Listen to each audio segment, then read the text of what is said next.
Hello guys, ஒரு எக்ஸாம்க்கு நம்ம அப்ளை பண்ணுறதுக்கு முன்னாடி ஃபஸ்ட்டு தெரிஞ்சுக்க வேண்டியது எக்ஸாம் பேட்டர்ன் தான். எப்படி என்ன மாதிரியான டாப்பிக்லேருந்து கொஸ்டின் வரும், எவ்வளோ மார்க் இம்பார்ட்டன்ட் கொடுக்குறாங்க, அந்த மாதிரி டீட்டெயிலாக வந்து தெரிஞ்சுக்கணும். சப்போஸ் நீங்கள் எம்பிபிஎஸ் எஸ்ஓக்கு ட்ரை பண்ண போகிறீங்க அப்படின்னா அதோட எக்ஸாம் பேட்டர்ன் எப்படி இருக்கும் அப்படிங்கிறத இந்த 1 மினிட் வீடியோவில் வந்து பார்க்கலாம். இதை பற்றி இன்டெப்த்தாக நம்ம சேனலில் வீடியோ அவைலபிளாக இருக்குது, வேணும் அப்படின்னா வந்து செக் பண்ணி பார்த்துக்கோங்க. ஸோ எஸ்ஓ பொறுத்தவரையும் ப்ரிமினரி மெயின் இன்டர்வியூ 3 ரவுண்ட் நடக்கும். ப்ரிமினரியில் ஜென்ரலான டாபிக், முக்கியமாக ரீசனிங், ஆப்டிடியூட், இங்கிலீஷ், இந்த டாப்பிக்லேருந்து கொஸ்டின் வரும்.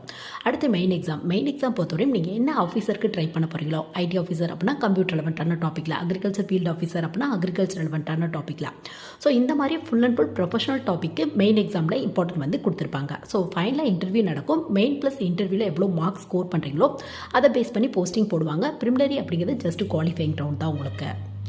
ஸோ மெயின் எக்ஸாமில் ஃபுல்லாக ப்ரொஃபஷனல் டாபிக் வரனால நீங்கள் காலேஜ் படிக்கும்போதே, அது நீங்கள் எந்த ஆஃபீஸருக்கு ட்ரை பண்ணாலும் காலேஜ் படிக்கும்போதே படிக்கிற டாப்பிக்கை அண்டர்ஸ்டாண்ட் பண்ணி என்ன கான்செப்ட் சொல்ல வராங்க அப்படிங்கிறத டெப்த்தாக படிச்சிங்க அப்படின்னாவே